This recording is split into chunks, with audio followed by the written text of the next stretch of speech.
తెలుగులో యండమూరి వీరేంద్రనాథ్ గారు 'ఆనందో బ్రహ్మ' అని ఒక నవల రాశారు. ఆ నవల నన్ను చాలా అమితంగా ఇన్ఫ్లుయెన్స్ చేసిన నవల యాక్చువల్గా. ఆ నవలలో మందాకిని ఒక పాత్ర, ఒక అమ్మాయి, ఒక 30 ఏళ్ళు ఉంటాయేమో కాస్త అటు ఇటుగా. ఆయన రచయిత చెప్పడు కానీ ఏదో ఆ పక్కింట్లో సోమయాజి అని ఒక అబ్బాయి అంటాడు. నాకు తెలిసి 16-18 సంవత్సరాల వయసున్న అబ్బాయి. ఈ సోమయాజి అనే అబ్బాయి యాక్చువల్గా ఒకప్పుడు ఊర్లో ఉండి పట్టణానికి వచ్చాడు. పట్టణంలో ఈ పక్కింటి ఆవిడ సోమయాజికి ఎవరు, మందాకిని. తాతయ్య బతుకున్న రోజుల్లో ఊర్లో ఉండేవాడు సోమయాజి. తాతయ్య చాలా జాగ్రత్తగా చూసుకునేవాడు. అసలు ఆటలు ఎలా ఆడాలో, పాటలు ఎలా పాడాలో, అసలు జీవితం అంటే ఏంటో, జీవితాన్ని ఎలా ఛేదించాలో, సమస్య వస్తే ఎలా పరిష్కరించుకోవాలో, సవాలుగా ఎలా స్వీకరించాలో, ఎవరైనా అవమానిస్తే ఎలా వాళ్ళకి సమాధానం చెప్పాలో, అసలు ఏంటి జీవితం అనే దానికి సంబంధించి అనేక రూపాల్లో తాతయ్య చెబుతూ ఉండేవాడు బతుకున్న రోజుల్లో. కానీ తాతయ్య చనిపోయిన తర్వాత ఊర్లోంచి పట్టణానికి రావాల్సి వస్తుంది సోమయాజికి. అంటే వాళ్ళ మేనత్తలు, మేనమామలు, బాబాయ్లు వాళ్ళ దగ్గర ఉండాల్సి వస్తుంది.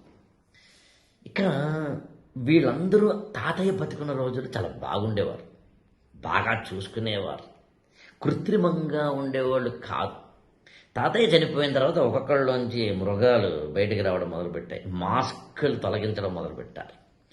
అది బాధేస్తుంది సోమయాజికి. అప్పటికే తాతయ్య చనిపోయాడన్న బాధ, ఉన్న ఊర్లో పల్లెటూరిని వదిలి పట్టణానికి వచ్చినప్పుడు ఈ కొత్త వాతావరణంలో ఎమడలేక బాధ. తాతయ్య బతుకున్న రోజుల్లో వీళ్ళందరూ ఒకలా ఉండేవారు, చనిపోయిన తర్వాత మారిపోయారే అని బాధ. అప్పుడు మందాకిని అనే ఆ పక్కింటి ఆవిడతోటి ఇతను కొద్దిగా స్నేహం ఏర్పడుతుంది. నిజానికి ఆ స్నేహాన్ని కూడా చాలా రొమాంటిక్గా రాస్తారు యండమూరి. బహుశా నాకు తెలిసి అంటే దాన్ని తెలుగులో అమలిన శృంగారం అని, ప్లటోనిక్ లవ్ అని రాయప్రోలు సుబ్బారావు గారు లాంటి వాళ్ళు తెలుగు సాహిత్యంలో చెప్తారు. అంటే ఒక స్త్రీకి ఒక పురుషుడికి మధ్య ఒక చిన్న స్నేహభావం ఉంటుంది. కాకపోతే అది స్నేహభావంగా మాత్రమే ఆగిపోదు. అలానది లైంగిక వాంఛగా మారదు, లైంగిక పరమైన సంబంధంలోకి వెళ్ళదు. స్త్రీ పురుషుడు కాబట్టి ఆపోజిట్ జెండర్ కావడం వల్ల వాళ్ళిద్దరి మధ్యన ఒక తెలియని ఒక చిన్న రొమాంటిక్ ఫీలింగ్ కలగడం అనేది యాక్చువల్గా మందాకినికి సోమయాజికి మధ్య ఉంటుంది. అది చాలా అందంగా రాస్తారు రచయిత. ఆ ప్రాసెస్లో మందాకిని దగ్గరికి వెళ్ళి వీళ్ళందరూ మారిపోయారు అంటాడు. అక్కడ ఒక మాట అంటుంది ఆమె, మారిపోవడానికి వాళ్ళకి హక్కు ఉంది, ఎందుకు మారిపోయారని అడిగే హక్కు మాత్రం నీకు లేదు అంటుంది. వ్యక్తిత్వ వికాసానికి ద బెస్ట్ ఎగ్జాంపుల్. మారిపోవడానికి జనానికి హక్కు ఉంటుంది. మనందరం కంప్లైంట్ చేస్తాం, కావాలంటే ఒకసారి చూడండి, వాడు మారిపోయాడు రా, వాడు మారిపోతాడు, ఆమె మారిపోయింది, మారిపోతాడు. జాబ్ వస్తే మారిపోతారు, ర్యాంక్ వస్తే మారిపోతారు, పదవి వస్తే మారిపోతారు, డబ్బు వస్తే మారిపోతారు, ఆరోగ్యంగా ఉంటే మారిపోతారు, ఓవర్ యాక్షన్స్ జనాలు చేస్తారు. నీతో అందరూ ఒకలా ఉండరు. ఎంత వ్యక్తిత్వ వికాసాన్ని చెప్పారో చూడండి ఒక చిన్న నవల ద్వారా. అయిపోతుంది. పాపం ఇంట్లో సరిగ్గా అన్నం కూడా పెట్టరు సోమయాజికి. కొంచెం బలిష్టంగా ఉంటాడు, మంచి తిండి పుష్టి కలవాడు అనమాట. ఆకలేస్తుంది. అప్పుడు రోజున అంత ఆకలిని భరించలేక ఇంటికి వెళ్తే అందరూ తిన్న తర్వాత మిగిలిపోయిన పెట్టేవారు యాక్చువల్గా. అది కూడా ఉంటే చాలా అక్కడ మన కళ్ళలో నీళ్ళు వస్తాయి యాక్చువల్గా. అది అయిపోయిన తర్వాత ఈ పక్కనున్న ఆవిడ దగ్గరికి వెళ్తాడంట, మందాకిని దగ్గరికి.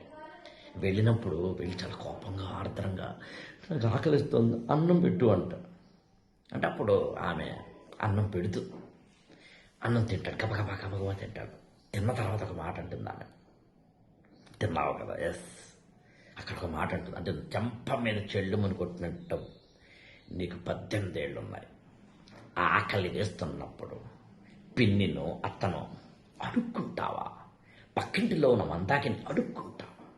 18 ఏళ్ల వయసులో ఉన్న నువ్వు అన్నాన్ని, గుప్పెడు అన్నాన్ని, నీ కడుపుని కాపాడుకునే అన్నాన్ని ఒక అరటిపండునైనా సంపాదించుకోలేవా? నీ కాళ్ళ మీద పెతకడం ఏంటో నేర్చుకుంటుంది. బహుశా నాకు తెలిసి వ్యక్తిత్వ వికాసాన్ని ఎంత మొండిగా నేర్పడం. హ్యాట్స్ ఆఫ్ టు యండమూరి గారు అండ్ ద క్యారెక్టరైజేషన్. అంటే మామూలుగా ఇతరులు ఏం చేస్తారు, ఆ మాట ఆమె కూడా ఉంటుంది యాక్చువల్గా. సోమయాజి యాజీ అంటుంది, యాజీ నువ్వు వచ్చిన వెంటనే ఇదిగో ఇలాగా పక్కన నిలబడి నేను కళ్ళల్లో నీళ్లతోటి, అవునా బంగారం నిజంగానా అని బాధపడుతూ చెబితే నువ్వు జీవితంలో ఎదగలేవు, నేను నిన్ను దెబ్బ కొడతాను, నేను నిన్ను గట్టిగా కొడతాను. నువ్వు ఇనుమైతే నాగలవుతావు, నువ్వు బంగారం అయితే నెక్లెస్ అవుతావు. కొట్టాలి, అగ్నిలోకి వెళ్ళాలి. అది కనుక మామూలు కాగితం అయితే అదే నిప్పులో వేస్తే కాలిపోతావు. అదే బంగారం అయితే మొత్తం మలినాలు బయట తీసుకుని బయటకు వస్తావు.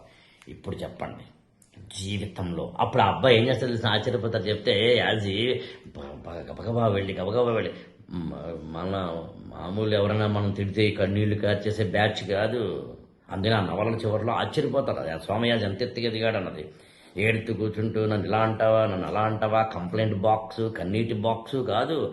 వెళ్ళి క్షురకర్మ చేస్తాడు. రోడ్డు పక్కన ఇలాగా క్షురకర్మ చేస్తాడు. చేస్తే ₹3 సంపాదించి 2 అరటిపళ్ళు కొని తీసుకొచ్చి మందాకిని ముందు పెడతాడు. చూసావా సంపాదించాను అని.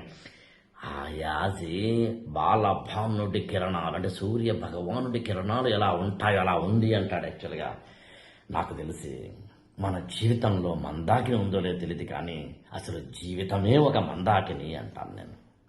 జీవితాన్ని కనుక నువ్వు రొమాంటిక్గా చూడగలిగితే, జీవితాన్ని కనుక నువ్వు రొమాంటిక్ అండ్ వ్యక్తిత్వ వికాసంగా చూడగలిగితే, జీవితంలో జరిగే ప్రతి సంఘటన నిన్ను మేలి మలుపులకు తీసుకెళ్తుంది, మేలిని బంగారం చేస్తుంది. నువ్వు కష్టాలకు, కన్నీటి పర్యంతమైపోయి, అవమానాలకు తలదించేసుకుని కంప్లైంట్ బాక్స్ అయిపోయి వాళ్ళని వీళ్ళని తిట్టుకుంటూ ఉంటే జీవితాంతం అక్కడే ఉంటావు. నిన్ను తిట్టేవాడు కావాలి, పొగిడేవాడు కాదు. నీ లోపాలు చెప్పేవాడు కావాలి, నిన్ను చాలా బిస్కెట్లు వేసేవాడు కాదు. నిన్ను ఒక సాయుధ సన్నద్ధమైన సైనికుడిగా చేసేవాడు కావాలి. నాకు తెలిసి అమ్మ, నాన్న, అక్క, అన్నయ్య, తమ్ముడు, బావమరిది, బావ, మరదలు, వదిన, చివరికి గర్ల్ ఫ్రెండ్ కానీ బాయ్ ఫ్రెండ్ కానీ అలా ఉంటే అది జీవితం. అంటే నీకు క్రీమ్ బిస్కెట్లు వేస్తూ నువ్వు చేసే ప్రతి పనికి మాలిన పనిని గొప్పగా పొగుడుతూ, అన్నిటికన్నా ఇంపార్టెంట్ నిన్ను చెక్కడం మానేసి చెక్క భజన మాత్రమే చేస్తే ఉపయోగం లేదు. I love that novel. ఒక్క విషయం చెప్పి ముగిస్తాను. నా జీవితంలో కూడా ఈ మాత్రం ఉన్నానంటే మందాకినులు ఉన్నారు. ఈ ఛానల్ని లైక్ చేయండి, షేర్ చేయండి, సబ్స్క్రైబ్ చేసుకోండి.